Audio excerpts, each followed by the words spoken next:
work.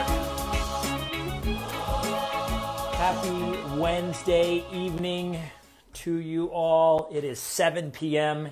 here in the great state of Colorado. Gary Wyckoff is on.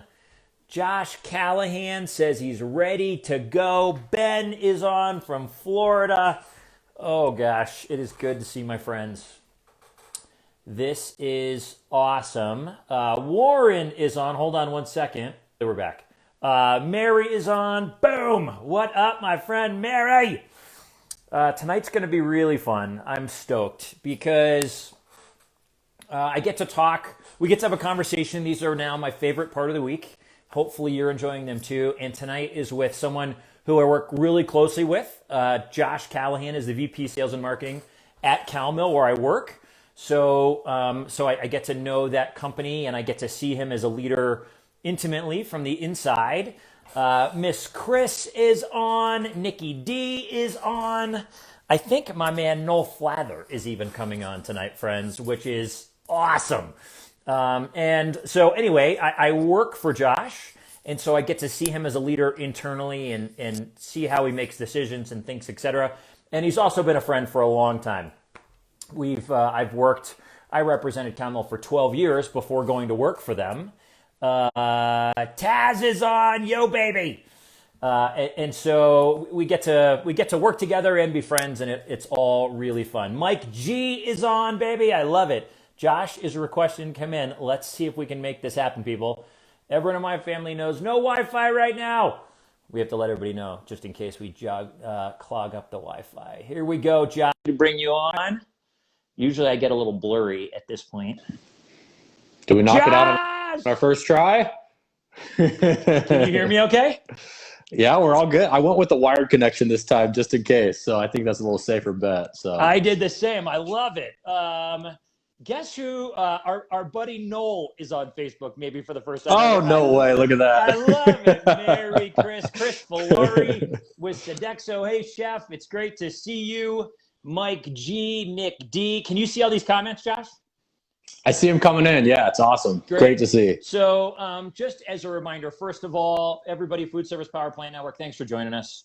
I hope this is a fun part of your week. Every week we get with a leader in the industry and we talk positivity, we talk challenges, we talk growth, we talk what it's like to be a professional in these times in food service, we talk what it's like to be a human being in these times going through what we're going through, with levels of vulnerability and authenticity to help you just see that you're not alone in it. It's unique.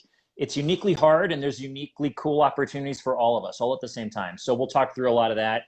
And of course, remember that, Josh and I have a list of questions. I emailed Josh ahead of time, and we'll do our best to get through them. But you are welcome to ask Josh questions along the way. We're both reading all these, so feel free to ask anything. Jim Hahn is on. Hey, Jim. Nice. Jenny Brock. Plus, it's just fun. I'll just add on top of that. It's just fun to connect on a just a personal note. I feel like so many times during the day we're just chatting, about work stuff, but it's fun just to kind of sit down and have a drink in hand and just hang out a little bit. Heck yeah, my friend. I'm with you. Cheers. Here's to the day when we get to do it in person on our glasses. Absolutely. Clink, and it'll be really, really great.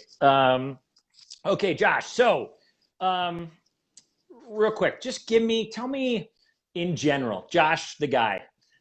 You've got a growing like COVID has been a big time for you. You're helping run a company in this time. You also have a growing family during this time. So just tell us real quick, how are you, just as the person, Josh? How you doing right now?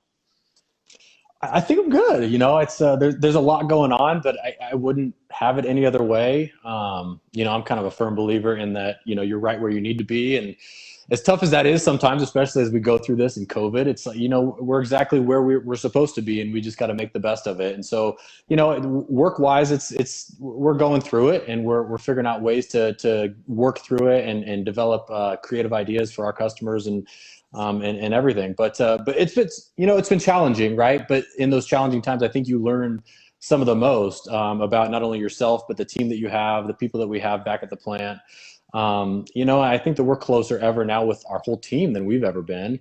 And my family, I feel like at home, our home life, we're probably closer than we've ever been just because we've been stuck with each other for, this 6 months. And like you said, the family's grown. We had a little boy in June, and that was awesome. And he was a unexpected little guy. We weren't planning on it because we've already got a 2-year-old and a 4-year-old, so we were trying to pump the brakes a little bit. But it's all in the timing of what happened. But so it's been crazy, and there's been a lot of craziness going on, but it kind of is what it is, and we've made the best of it. And I think that everyone's trying to make the best of it. And I think I learned a ton, through this whole thing. And I think we've been challenged, like I said, and I think we learn a lot through those big challenges. Are you someone who, by the way, real quick, Hazel says hi. That's my niece. Hazel, what up, girl? Noel is on, but he's not seeing the live feed. I don't know if Chris or Mary can help Noel find that, whatever that looks like. Noel, yo, brother. Larry Wange is on. Yo, Pop. Josh, so in a time, I'm someone who in moments of chaos are all around me, whatever levels, I need to control it to some degree to remember. But you've got a lot of chaos going on. Just in general, just adding a kid to a family at any point in time, right? There's exponentially more toys that you can step and trip on. There's more people needing things. There's a work environment. Do you typically thrive in moments of challenge or chaos? I would like to think I thrive in moments of challenge. Chaos is a little bit different. I don't like chaos. I don't like, and I think there's a couple different ways to look at chaos. I think that chaos is like obviously chaotic, right? It's kind of crazy. You think about it. And obviously that can be uncontrollable at times, but I think you can control your reaction to the chaos and trying to organize the chaos, right? Yep. I don't do well with a ton of stuff like throwing at me in all different directions. Where I do feel like I do well is organizing that and kind of moving forward, right? Taking one chunk and working on this, taking one chunk and working on that.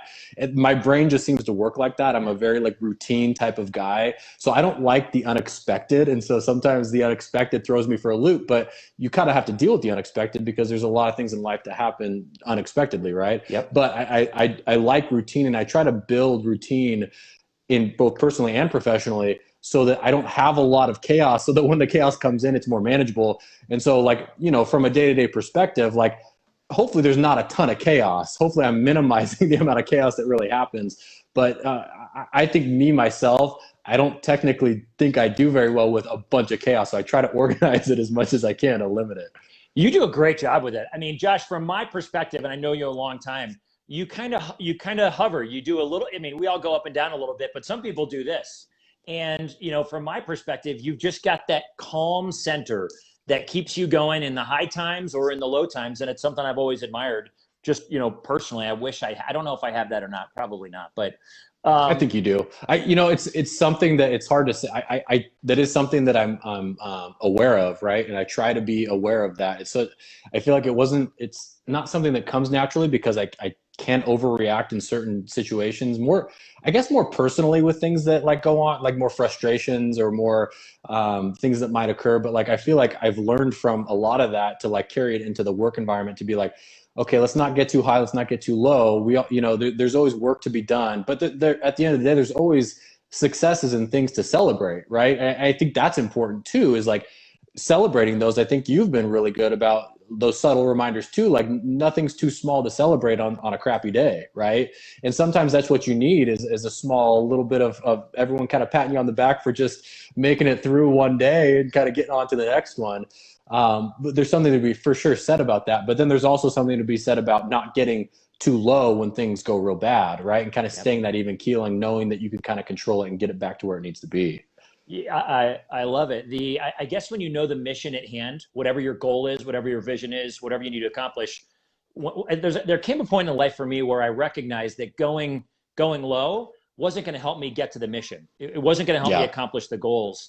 I remember, maybe this is too much information, but I remember when Shannon had her real health problems 4 years ago, it actually created a little conflict for us because I don't know, maybe this is too much. I might get in trouble tonight when we're done, but She'll comment on here if it's going too I far. know. Well, Haley Grace is on. What up, HG? Tess says, looks good tonight. Chris Rawling is on. Kate McDevitt, Kurt Rocco. Great to see you all. When Shannon had her heart attacks, and she was, on the couch for a week, and it was hard stuff. All her girlfriends would come over, and they'd all sit on the couch, and they'd all cry together. And that was what they needed to do. It was great. And I was in, we have to keep going and moving forward and keep this family okay and make sure there's food on the table. And so there weren't a ton of emotions in me. And at one point, Shannon was like, why aren't you crying? All my girlfriends are crying. I was like, I don't think it helps me get us the goal of staying okay as a family right now. And it's ironic you mentioned that, because I the same thing, again, more on a personal level rather than a work level, but like at home, it almost comes off as insensitive at times. That's a struggle that I have, right? It's like, it almost like I'm insensitive to what's going on, but it's more me just like, what is me wallowing in any sort of, pity going to do for the situation? But we think differently than our female counterparts. And it's something that I struggle with, and my wife knows I struggle with it. Like, just that emotional response to be like, hey, I just need you to be like, feel sorry right now. Yeah. And instead of being like, let's not turn to like what the solution is right now, even though that's the first thing I do, is like I'm like, what is me feeling sorry going to do? Like, I want to figure out the solution to it. Right. Yep. But sometimes, you just need to kind of sit there and whatever it is, cry with them or feel sad with them, or just let them know that, hey, this, I get it. It sucks.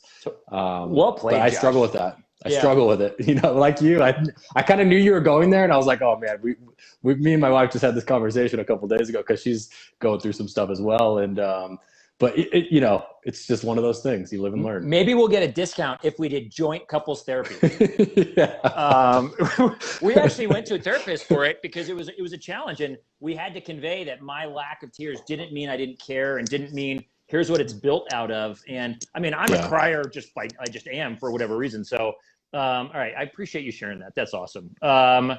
Okay. Haley is saying she's not on. Shannon's not watching. Haley's watching, which is hilarious. My dad. She won't tell. Right. Yeah. Haley, it's just our secret with the rest of the planet watching right now. That's really funny. Okay. So real quick, give us the cow mill history is a really fun one.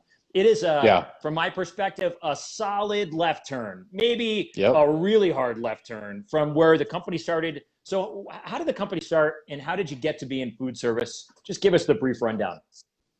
Yeah, it's a funny one, and just because I tell the story sometimes, and people are like, man, that's, how would you get there? But so my grandfather started the company back in '65, and he had originally worked for a company called Bill Jacks, and they were a government contracted manufacturer for aerospace, aeronautical helmets, things of that nature.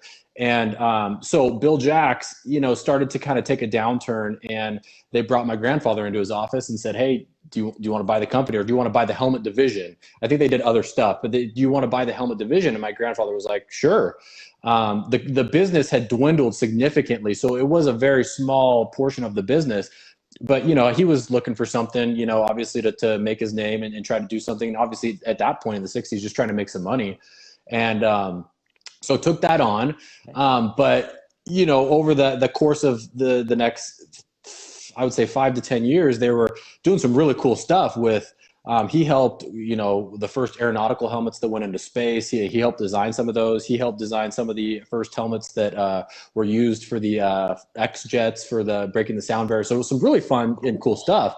And that business kept going, but as it started to take a downturn, and they got into like crop dusters and things of that nature, just because it was a little bit easier to get into. I know he was supplying stuff for like the Israeli Air Force and the Canadian Air Force. As U.S. stuff was harder to get, he started to kind of branch out a little bit. But so I guess in like, when would it have been? Maybe like the '70s. There was an order of some sort where they weren't going to order this. U.S. wasn't going to order helmets anymore on a yearly basis like they were. They were going to order every 3 years. And at that point, inflation was just going nuts. And so, I know the story of the details very well right now because I've been talking to him about it recently. But so he said that inflation was going nuts at that time, and he didn't know how to price out helmets over a 3-year span, like 3 years out. And so he didn't know what to do. And so that's when he transitioned to like crop dusters and things like that. But then with the crop dusters, there were some injuries and his liability insurance was getting unmanageable. So he made the really tough decision to discontinue the helmets, and that's all they had at that point. And I just talked to him about this last week because we were, talking about the history of Cal Mill, and he was just like telling our employees at that time we were going to discontinue the helmets. It was one of the hardest things he's ever done because it's like they didn't have any other fallback plan, right? And so that happened, and he started to get into like anything that he could. And it's funny because I still feel like that's in our blood today. Cal Mill is just like, we do anything that we can do. It's like, we're food service heavy, but we can always do anything that anyone asks. And I think that you ask our customers and they know that we hammer that to them. It's just like, hey, if you have a weird request, we'll make it for you. Yeah. And, that's always been something that we've told everyone, but to hear my grandfather kind of like say that, and it started back in the, 60s and 70s was really cool. But so he started trying to do anything he could. He started to make these pear-shaped bowls, and he called them like pear ripeners, where I guess they would sell them at like Montgomery Ward and Macy's and different areas.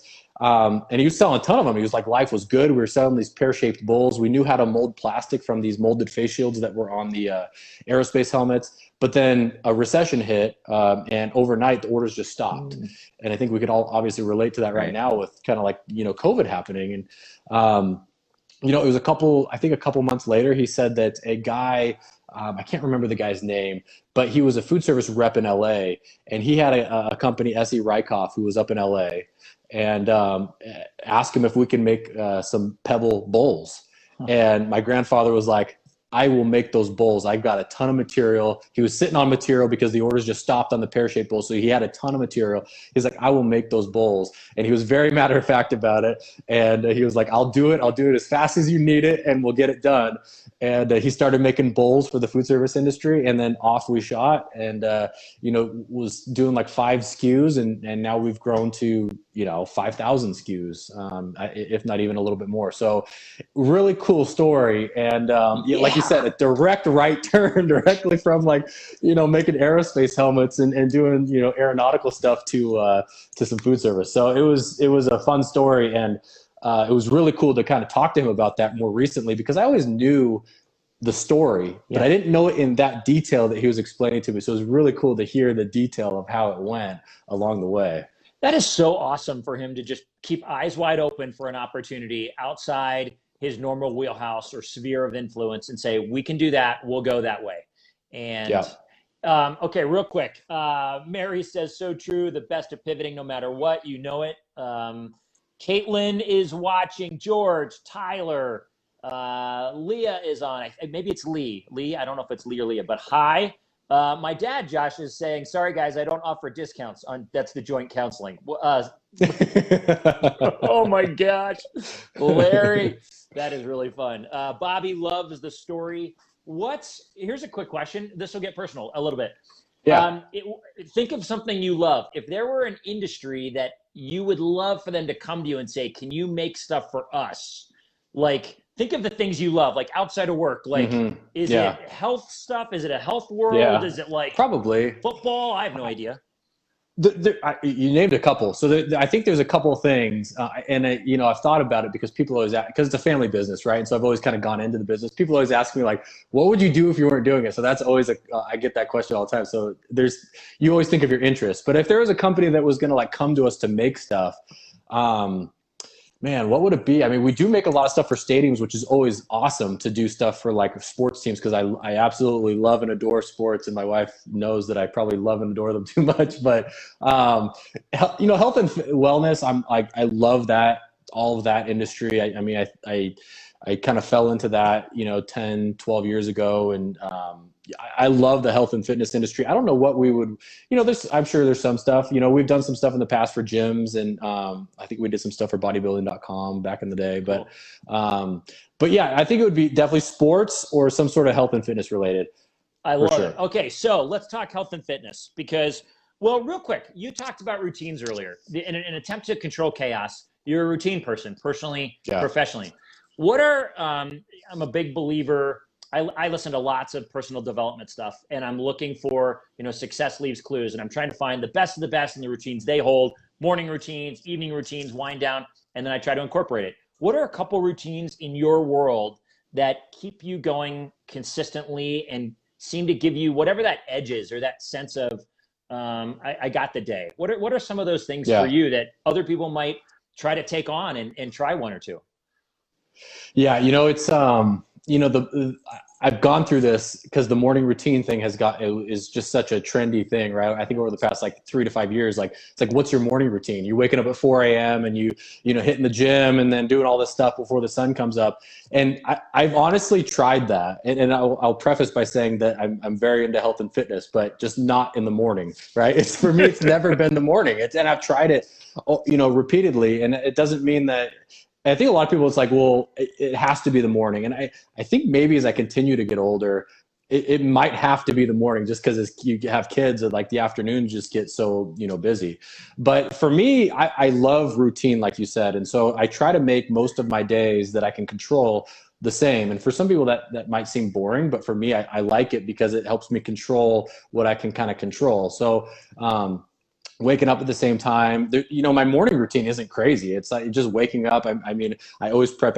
I'm a big coffee guy, so like I'm, always prep all the coffee stuff at night. All I have to do is kind of hit a couple, grind the beans, throw them in, get everything ready for the morning, and then shower, brush your teeth, come to work. That's always been, getting the kids up, sometimes if they're up. But like for me, the mornings have always been pretty minimal. It's never been like this excessive morning routine.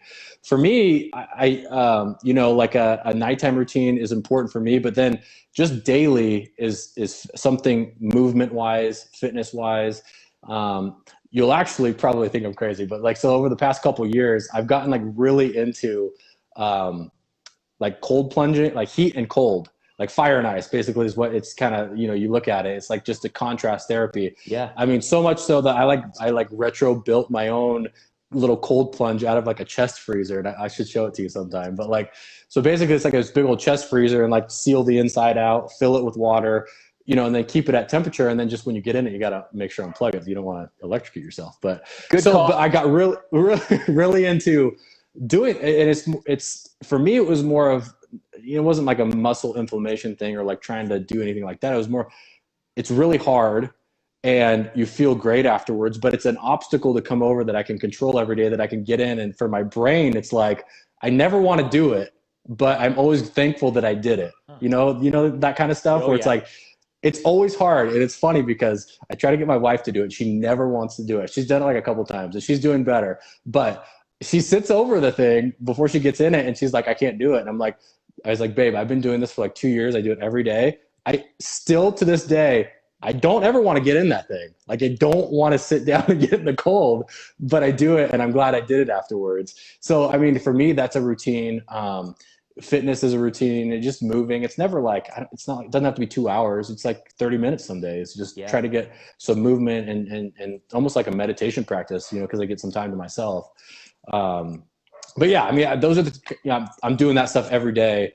And then nighttime, I try to do the same thing every night. Like it's, try to turn off the TV between 9 and 9:30, stretch, wind down, maybe listen to a podcast and hit the sack, but try to control the mornings that are the same, evenings are the same. And then, the chaos can happen in between. Josh, that's amazing, man. So, where the first time when you come out here next time, you're doing it. I'll put you through you're going to do it. I am both terrified and so excited. Excited, right? Yeah. I first saw it in the Tony Robbins documentary, I'm Not Your Guru. Yeah.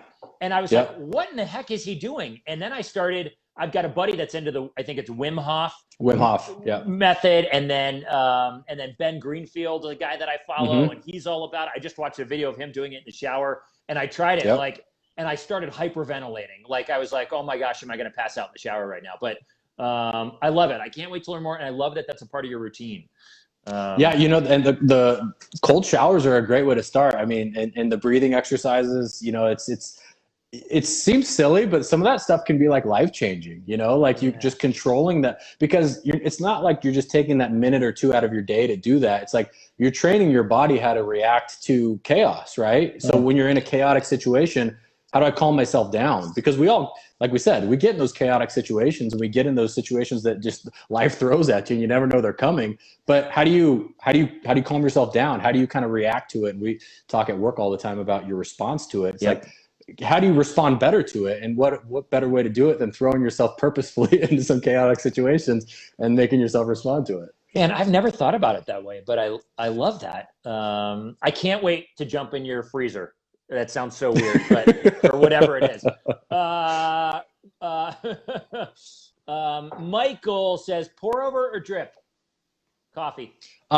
Both. So I pour over on the weekends when I have some extra time. I'll get the kettle out and do the pour over. And then on the weekdays, I have a coffee machine called it's by a company called Ratio, and they're up in Portland, and it's like almost mimics a pour over. So it's a cheater's pour over, but I do that during the week because all I got to do is push a button after I grind the beans. Sweet, awesome. I love finding out this stuff. Joe Carcione is on. He says, you both are awesome. Miss you guys, Joe. We miss you, man. Someday we'll be back at a show or somewhere we get to give elbows or hugs or whatever's appropriate at that time. Mary says, take whatever we can get. Yeah, no kidding, right? I love cryptotherapy. Is that what it's? Oh, cryotherapy. Cryotherapy, cryptotherapy. That's not probably the right thing. I love cryotherapy so much, but it's much easier. 3 minutes. Mary, I love it. Nick Dolan, would you guys do a fighter pilot helmet replica as a Christmas gift? Sure. For like, Nick, you're going to have to expand. I'll just take a picture of it and send it to you in an envelope. Awesome. Perfect. But when he was out, is that Nick Dolan? Yeah. Yeah, he was. He got to see it when he was in our showroom. I think he saw the replica, the helmets that we have, right? I think he did. When you came out from OFSI. I love it, guys. Joe's giving thumbs up. These comments are a blast. Josh, at what point did you know you wanted to be in the family business? You know, I ended up in my family business, but I took a 8-year hiatus before I ever came to the fact that I wanted to try something new and that it could be fun. Tell me a little bit about your journey entering into the family business. Yeah, it's I wouldn't have changed a thing, and the way that my family, it couldn't think like people like my dad and my grandpa enough of obviously what my grandpa's done and what my dad kind of continues to do. But as far as the family company, I grew up with it, right? In terms of going to school, going to college, and we always knew, and I always knew that it was there, and I always worked part-time jobs during the summer and worked there kind of just doing different stuff. And it was very woven into our family because, it's just my dad being the president CEO and my grandfather being the founder. And so it's very woven into what we do. And, but I would say that I don't know, like, I can't remember vividly, growing up, like when I wanted to do it. Right. So, and I guess I'll explain what I mean by that is like growing up, I never thought I was going to be fully into the company. Like I always wanted to do something sports related. Like I was really into like golf, and I wanted to do something like golf, like in the golf industry related. And so, I had thought I was going to do something like that, but I knew that the family company was there. And going in college, even through college, I kind of knew that I wanted to go into the family company a little bit more. I was like leaning towards like, hey, I'm just going to like give this thing a shot. I think it's a good opportunity. Like I'm so close with my family, like, but my dad was sitting there on the outside, just like, do what you're going to do, like there's no pressure, which is the coolest thing. And he's still like that to this day. I mean, allowing me to, do whatever I'm going to do, make the mistakes, make my decisions. And we work awesome together. And it's, as it's a family affair. Yep. I mean, there's brothers and sisters and there's brother-in-laws and all that good stuff. But going through college, I think I made that decision after I graduated, like, let's give this thing a shot. Like I've always worked part-time. I've loved the people, it's awesome. I love my family, obviously, and we work closely together. So let's give it a shot. So I kind of started working in the customer service department, started managing that team. And I think I really, really fell in love with it there, but then I fell in love with it. Like I knew I was in it forever when, I started traveling, right? And Yeah. started meeting people and getting out there and seeing what the food service industry really was. And, I think my dad had brought me to my first show. The right after I graduated from college. So it would have been in 2010, 2011, right around that time Okay. frame. And I went to NRA, and I just remember just being like, this is awesome. The people, just the people were so awesome. And I knew from there, I was like, this is it. I love working with my family. I love the people at our company. Yeah. And now it's like, I got to experience what the food service industry really was from the people that I was talking to behind the phone. And now to this day, it's like, I still wouldn't change a thing, even if it wasn't my family. It's like, I love just having fun in the industry. It's like, it's such a good, like, loyal people, good conversations. I mean, we're like, it's hotel hospitality, restaurants. I mean, we're breaking bread with people, we're sitting down at restaurants, we're talking. It's so awesome. And then it's like, people don't leave it, right? They go from company to company or rep group to company or to manufacturer. It's like, there's something special about it when people don't want to leave it, right? Heck yeah. I enjoy the heck out of it, and I wouldn't change a thing. And it's been fun ever since. Oh man, I love it. It's there's something cool when in family businesses where the matriarch or the patriarch puts zero pressure. It's so much easier to come in when that isn't there. My dad was the exact same way. He was like, hey, if you ever want a shot, give me a call. And if you don't, that's okay. And I love it, man. Great. Yeah. And the closeness of your family in the midst of it, I think, is something, just as an observation, that's really, really impressive, because, family businesses can be hard. And you guys do it in such a way that you maintain the intimacy of your personal relationships, and it really does translate into the work side. And so kudos to you all and for the culture that was set to allow for that. And I think about that a lot, because it's funny. We hang out with each other. Obviously, we're at work all the time, right, with each other. Yep. But then it's like, I was over at my parents' house last night, or I go over there on the weekend and we have dinner together. And it's like, so it's not like we're sick of each other because we work together. But I think a lot of that is probably from, like, set with my dad first and foremost, of like not grinding. We don't grind each other, right? It's not that mentality at work where it's like, we're really like, hitting each other with, like, where you get out of work and you're like, oh my God, I'm exhausted. That was exhausting. I'm not going to see these guys for, I got to take the weekend off from you. We're just how we are at home is how we are at work. And then I even try to make that, like, with our employees. That's how we are with our employees. That's how I want my teams to be. I want everyone to want to come to work and be passionate about it and love what they're doing, because if they're not going to do as great of a job, first and foremost. But then I want people to feel fulfilled and happy, and just like I do when I wake up in the morning and go to work for the family company. So I think it's the ability to be able to kind of impress that on other people is important. I love it. It translates for what it's worth. There are happy people working there. Mary says Johnny's the best. Jesse Heller's watching. Taz says we're gonna need a fighter helmet with Maverick on it, or a pear bowl to keep ice cubes for my whiskey. Taz, give me a call. We'll connect. I'm sure we can find you a bowl. We'll figure out something. Yeah, we got you covered. I don't know about the fighter helmet, but who knows? Maybe we get creative. Chris says Callahan's are the best. Love it, love it, love it.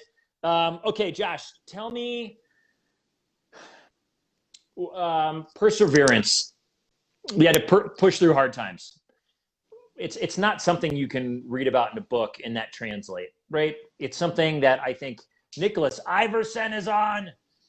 What's up? I just was watching his pasta video today. I loved it. Dude, your videos, Nicholas, are awesome. So it's something that I think can only be born and learned out of the challenge of life, or the moments of challenge that can happen in life. Give me something. Is there a moment in time that you worked through, that you fought through, that you grinded through, that, or maybe there's a couple of, smaller ones where you really learned what it meant to persevere through something?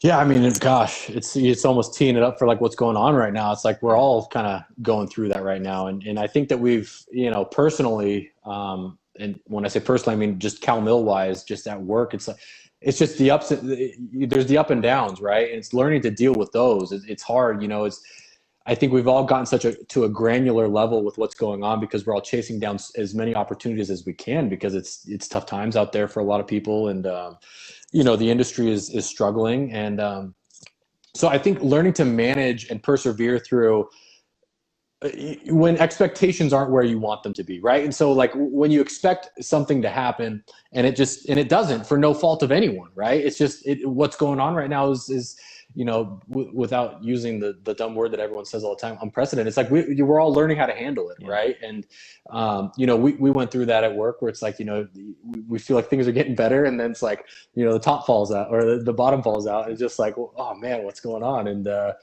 but I think like we said at the beginning of the conversation, is like we're doing what we're supposed to be doing, right? I'm right where I'm supposed to be, and as are you, and as is our whole team. Now let's get to work on where we want to be, right? It's like, how can we figure out to be where we want to be? And I think if we keep responding like that, we'll find ourselves in the future where we want to be, right? We'll hit those goals that we want to hit, but it's easy to get discouraged, and it's not easy, and I'm not saying that it's been easy throughout any of this. It's tough, and I know that it's tough because we've talked about it, and I've had to, talk to you, just be like, man, I thought this was going to happen, and it didn't happen, and sometimes even just talking to someone about it helps, because you just get that second person being like, yeah, well, let's go get it, and let's figure it out, let's respond to it, and make it better. So it's I'm lucky to have a good team that kind of all feels the same way on that front, and helps perseverance feel easier because you got everyone around who's on the same page. I love it, Josh. By the way, I just got a text from Noel. Noel's able to watch now. Boom, Noel. Love nice. It. He said he can't comment, but he's able to watch. We'll take it. It's great. Are you someone, talk about knowing where you want to be, figuring out where you want to get to. Has that been something that's been a part of your, for me, when my life turned around in a really positive way, 12 years ago, essentially now, it started foundationally at what do you want? That was the question. Tell me what you want in your physical health life. What do you want in your professional life? What do you want in your relationships outside of work, in your family, in your financial, all this kind of stuff. Has that been something that's just been ingrained in you for some time? Like being able to dream about what you want a certain area of life to look like and being able then to move toward it? I don't know if I'm very good at like long-term goals. At least I don't know if I'm very good at like setting them, right? And aiming. I feel like I'm a lot better at like a lot of short-term goals. And actually I think about it often, like I should set myself some longer-term goals, not only myself, but like, what I want things to look like, in conjunction personally, and then also at CalMill and stuff like that. But I think short-term, I am good, or I try to be good at setting like things to accomplish. Yeah. Right. And because I feel like, at least the way I work, and I try to tap into the way that I feel like I like to do things. Mm-hmm. And so I like to kind of check that box and then step up. Right. And so I like to kind of cross that off the list and then move on to the next thing. And so like the projects, I try to keep track of them and, crossing them off the list, whether it's like literally crossing them off a list with pen and paper or using like some sort of program to kind of manage a project. I've always liked it that way. I feel like long-term goals, like I said, I think about it a lot, but it's hard for me to like set concrete long-term goals, sure. Because it's hard to like come up with something concrete. It's like, well, what's the long-term goal? It's like, you always kind of turn back to like, well, I want to be like, I want to be successful, but God, that's broad. It's like, what does that mean? And, it's hard, to set those long-term goals, because I feel like narrowing it down to something finite that you can achieve is the first step in setting a good goal. But it's like, it's hard to do when it's long-term, but maybe I need to think about that more.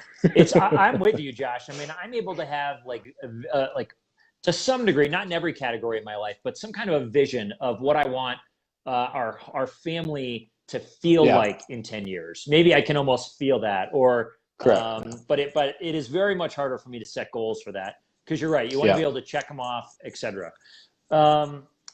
Talk to me about, real quick, you just said success. What does that even mean? If you were to, I'm a big believer that, most people, when they hear the word success, they just think financial, rich, right? Yeah. It means nothing. I mean, to me, going through life's ups and downs, I often think success, I define it by what do I want people, what's the legacy I want to leave, Yeah. essentially. And, you know, maybe, I mean, I don't know. It was, what does success look like or feel like to you? Like, what does a successful life look like? hmm I think that's the cool part about the like success is that it's so different from person to person. But I Yep. think what's important about it being different from person to person is like the success kind of drives your motives, right? For you, what you define success as is different from the next person. And, you know, if your definition of success was for that person, they may not be motivated to be successful, right? Sure. Because their definition is different. I think about that a lot because I'll listen to podcasts and obviously a big question is like, well, what is success? You know, Yeah. what does success mean? And I just find it unique that it's so different from person to person, but I'm with you. I feel like I look at it a couple different ways. I think personally, as I've had grown a family and the kid, it's like success almost is like gotten so basic. It's like you want like happiness and you Yeah. want happiness and health first, right? It's like, God, do you ever take your health for granted when something goes bad and you just realize, God, nothing is matters if someone's unhealthy, right? Yeah. I think that's important, you know, health with the family and that's successful. And I think just like you said, happiness and am I going to have, is everyone happy? Are my kids happy? Is my wife happy? Are we, you know, closer than we can ever be? And we striving to be closer and all that good stuff. I think that that's success on a very basic level, Yeah. personally. I think work wise, you know, it's similar, except I think of it in a couple different ways. I think, you know, obviously the company to be successful needs to be growing. Yeah. So there's always a component that I think about with that. Like I think about that yearly is like, okay, let's set a growth goal and let's see if we're successful with it. But then I think like developmentally with our people and our teams, it's like, are we making an impact with them? Are we developing people? Are people happy? Are they passionate? Are they enthusiastic? Are they everything that I want, you know, myself to be when I come to work? Are our Mm. employees feeling that way, right? And I think that's success. And you know, I think at Calmill we really try to like boil it down to those basic things. It's like, okay, let's grow as a company, let's develop our employees, and then you know what we like to do third is excite our customers. We try to leave it really basic, right? Because you can kind of like take things out of each of those and kind of create your own little sub goals, but like, you know, let's at a basic level, we want to do those things, right? We want Yeah. to develop all of our people there. We want to excite our customers in various different ways, and then we want to grow. And it's as simple as that. And so, you know, I think that we're successful if we're doing all three of those things. I think there's some wisdom, particularly for me, in the part that you really want to develop every member of your team. It's about having the great team members, the right people on the bus to grow the company, but it's also recognizing that it's symbiotic. And as much as you want team members who can contribute to that, obviously in a healthy way and get customers excited, your mission is to grow people as well and help them develop, to your point, and give them new skills, et cetera. And I think it can be, I think there's a fair amount of short-sighted organizations that don't see that bigger picture. And they probably pay the price when it comes to commitment to the organization from their team members. Well, it's an interesting thing, and I think something that kind of really kind of, you know, resonated with me is, you know, because when you develop your employees, obviously the fear is that they'll leave, right? You know, you develop, you know, you put all this time and attention and Yep. training and into them, and then they go, you know, for greener pastures. And obviously that's the first thing that you think of. But I think I heard a quote, I can't remember who it's from, a long time ago, and it was, you know, you develop your employees so that they can leave, but treat them well enough so that they don't ever want to leave, right? Yeah. And so it's like you develop, and it's like very like Gary V quote, like he would say something like that, where it's Totally. like, but it resonated with me, although it was cliche. It's like, okay, let's develop and let's get our employees like, you know, developed, right? Let's make them feel like we're investing in them, but like let's also create a culture and treat everyone so that they don't want to leave, that they want to use those tools here. And if we're growing, that means we can add more to the team. And so I think that all that stuff is you know, what we're trying to do and what I'm trying to do, and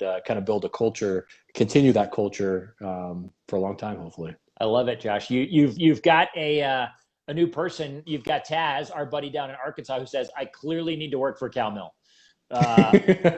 Taz, oh my gosh, we'd love it. We'd love it. First, you got to try out the pear helmet bowl thing that we're going to get you. Yes.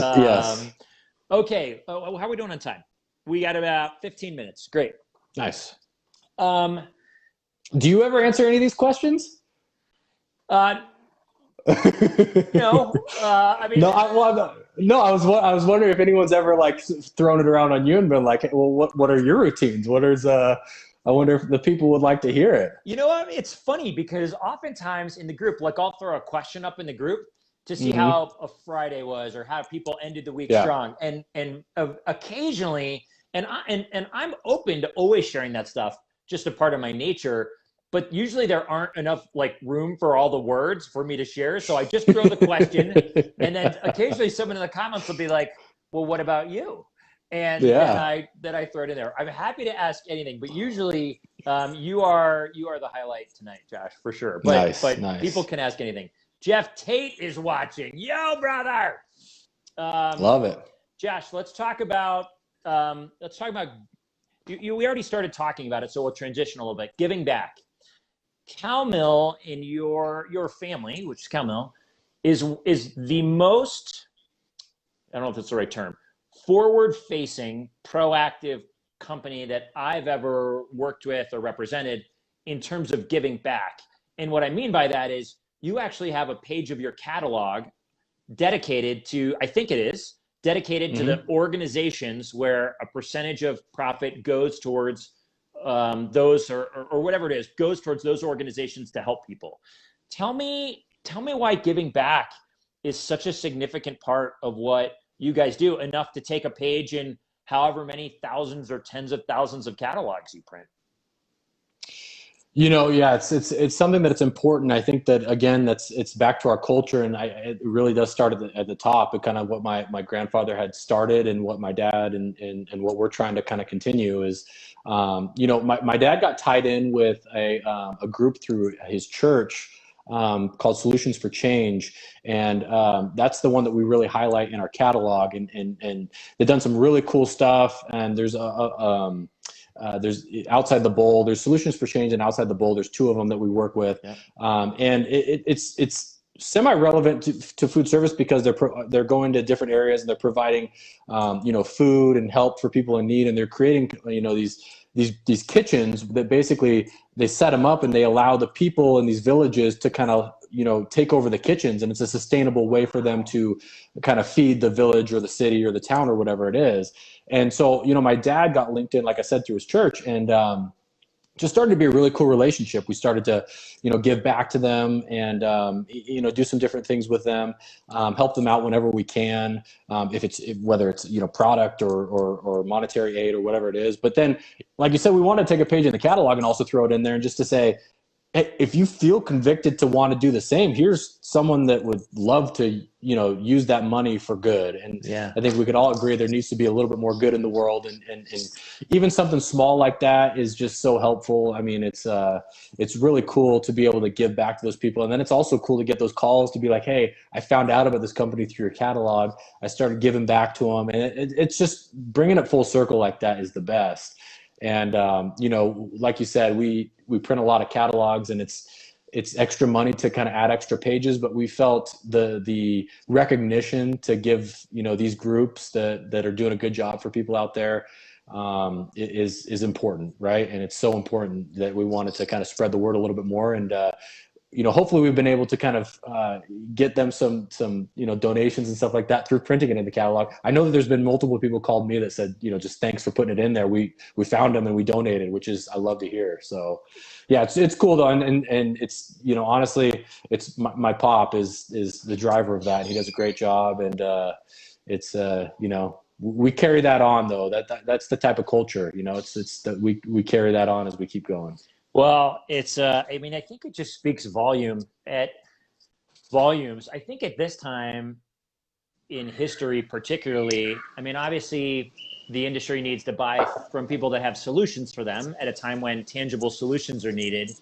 But, we've talked so much in this group. I mean, we do this on Facebook because we're all professionals out there on LinkedIn and in the world that we're in, but we're also humans, and we haven't given enough credit to the person side of each of us. And I think more than ever, people want to buy from people they believe in and organizations they believe in that connect with them as humans and are relatable. And dare I say, we've been talking more and more about heart kind of in the group, and I'm putting quotes in about heart, the power of heart and heartfulness, and that connection that happens. And it's not outside of business. The people that are full of heart, or companies that are full of heart, are you want to work with them. And so I would say, I don't know, I think it's probably great timing for families like yours and companies like Cowmill, who put their heart in their catalog, really, or their heart on their sleeve or whatever. So way to go, Josh.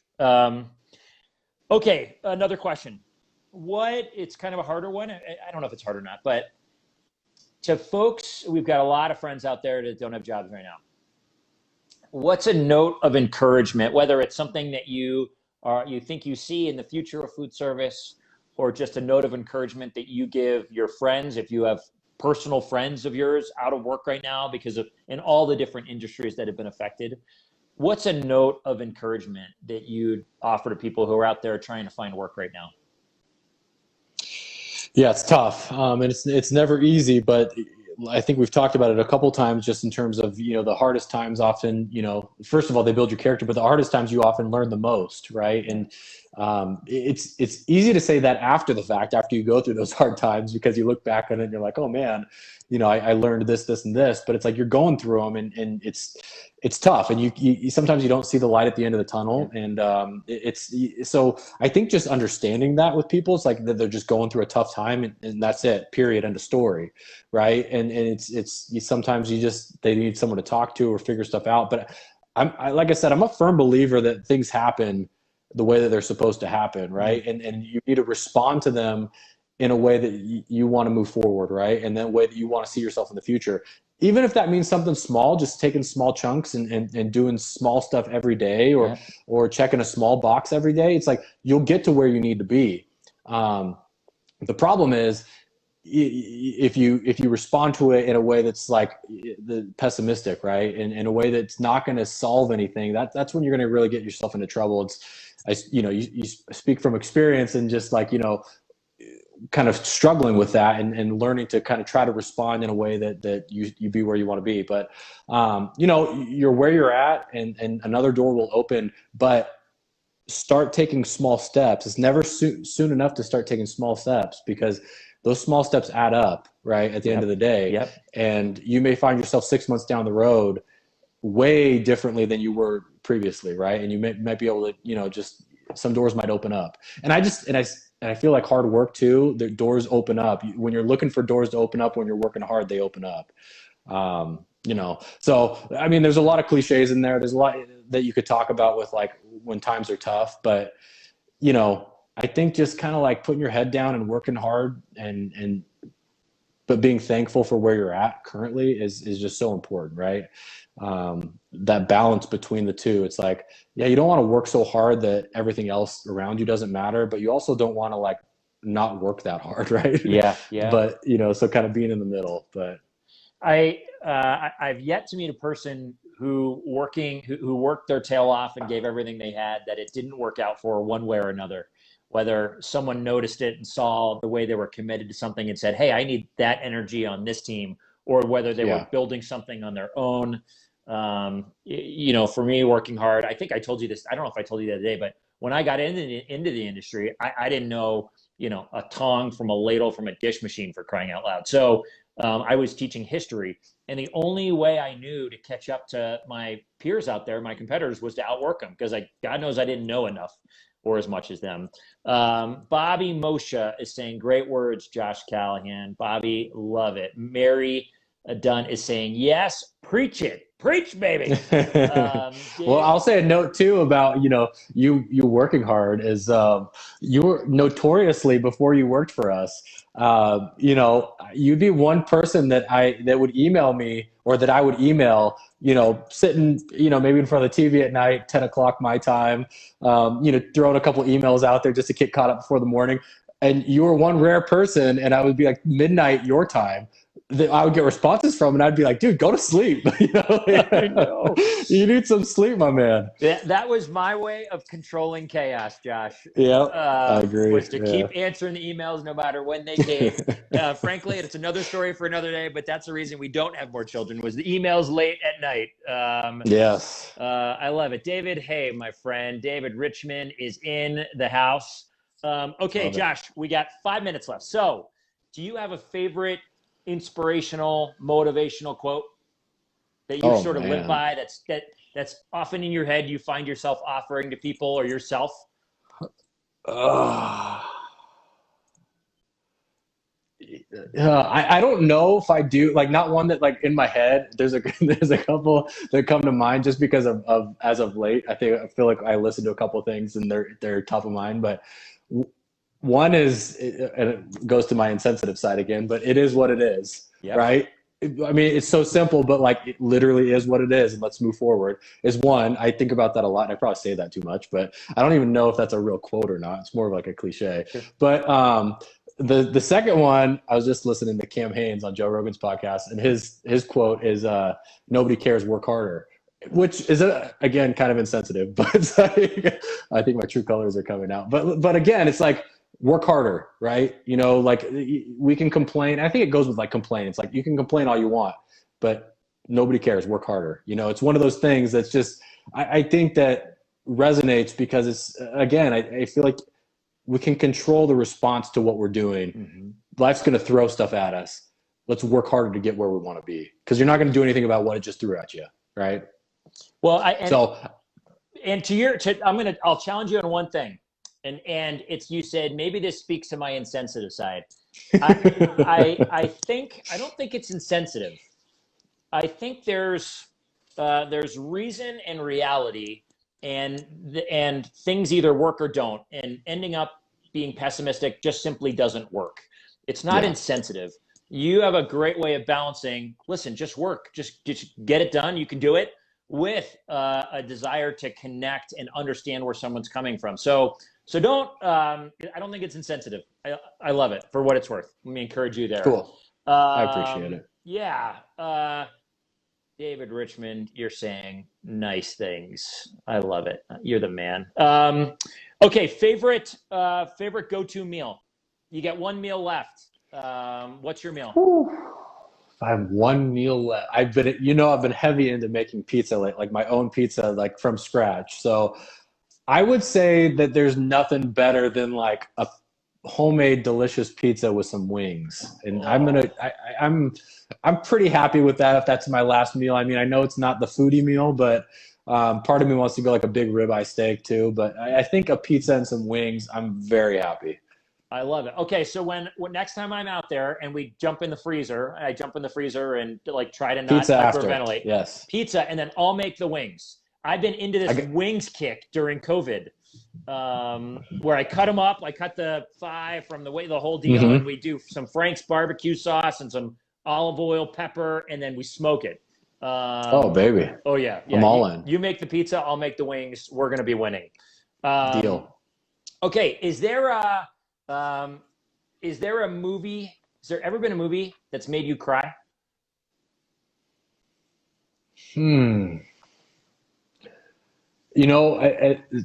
can't remember the movie, but I'll give you, or what it was, a show. But I will tell you, now that I have a family, and I'm 4 or 5 years into having a family, my first daughter is going to be 5 in February. I find that any sort of family movie with like something sad happens with a child, or like it's like emotional for me now. I never found that before I had a family, because I feel like I relate to like what it would be like if that happened to one of mine. So if like there's ever like a sad part of a movie or a TV show where like God forbid something happens to a kid or something sad happens to it, it like hits me so much harder than I ever thought it would hit me. Oh, And because I feel like I relate to like, oh my, what if that was my kid? yeah. Like, and that hits me so hard now. Like when I think about that kind of stuff, and it again just kind of boils back down to how much you appreciate health, just the health of your kids and your loved ones. And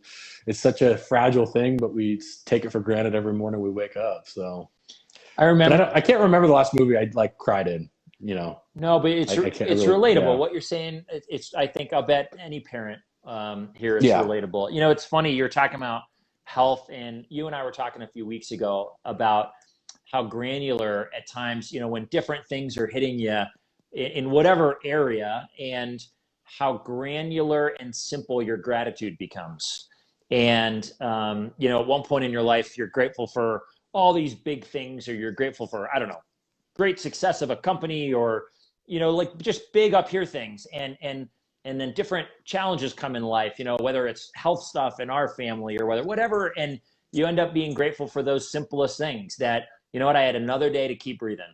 Or, I had flip-flops that I had on my feet to get me through the day, when a lot of people don't have that. And the power of that. So I don't know, maybe that was that's the absolute truth. And I think it's such a good reminder for everyone, is like just the relativity of life. It's all relative, and that can help people get by in tough situations, because man, that's advice for people who are out of job. It's like, hey, you still got hopefully a roof over your head and access to a meal, and an air conditioner or a heater if you have, stuff like that. It's just like, man, some people just don't have even that, and so I think that the relativity of that, where it's like, it's just important. So I think that's good stuff. I love it. Some comments. Michael. Whatever Taz just said, I could totally relate to that. Michael says, great chat, guys. Thanks for sharing, Michael. Thanks for joining us tonight. Taz, I cry every time Goose dies in Top Gun. Taz, I love your passion for Top Gun. And I'll tell you, I think I cried when Goose died. Hopefully we're not giving away I just rewatched secrets. I just rewatched that. I didn't cry, but it's very emotional. It's one of my favorite movies, Top Gun. Brutal. We were actually, when we were flying home 2 days ago, I don't know why, like I can visualize crummy things happening at different points in life. And I was like, what if a plane came right over us? And then I went to Top Gun. And I was like, would the engine stall? And then I'm going to the ejection moment, Taz. And I was like, oh, I need to stop this. Like, I'm going to a dark place right now. I'm just trying to get home to Denver, for crying out loud. Taz says, when I make the chicken wings and you make the pizza, he's bringing the steak. Boom, Taz. Oh, boom. We love it. David Richmond, I think this is talking about your comments about getting emotional with family stuff in movies. He says that's what growing up is all about. It's all about growing up. David, you're right. It's maturity and growing up in different perspectives, etc. Pop, good job, men. Dad, we'll call you when the counseling is in order. Apparently, we gave away the secret to Larry Winge. My daddy said Goose died. No. Oh, our bad, Dad. We should have prefaced that. Because I was inverted. Well played, Dad. Let's end with this. When I started doing these interviews, Eric Ellingson was one of the first, and I said, "Hey, what's your walk-up song?" So you're going like a baseball player has a walk-up song. What's your song? Yeah. And Eric flipped it on me, and he said, "Well, what about my funeral song?" And oh man, and I was like, what's a funeral song? And he's like, well, when let's say something bad happens, I'm at my funeral, what song do I want them to remember me by? Now, I want to hear yours, if you have one, if you think, but I have an idea. So I was doing some research on you. Okay. I'd love to hear it. I think, so here's a song I heard today. I've never even heard of this band, but I don't hear a lot of bands, but, oh gosh, City in Color. I do like them. So I Googled them. I heard you like them. I've got people on the inside, and I like Googled City in Color. They'd be a good funeral. He's it's like a very sad, mellow acoustic kind of vibe to it. So that would work for a funeral. The song that comes up on YouTube, and I watched the video, is "If I Should Go Before You," and I was like, "Oh my gosh, man!" It was so. That is a sad one. I think that's one about a husband and a wife like a husband passing away before a wife or vice versa, if I should go before you. It's a sad song. Yeah. No, but I'm glad you did some research.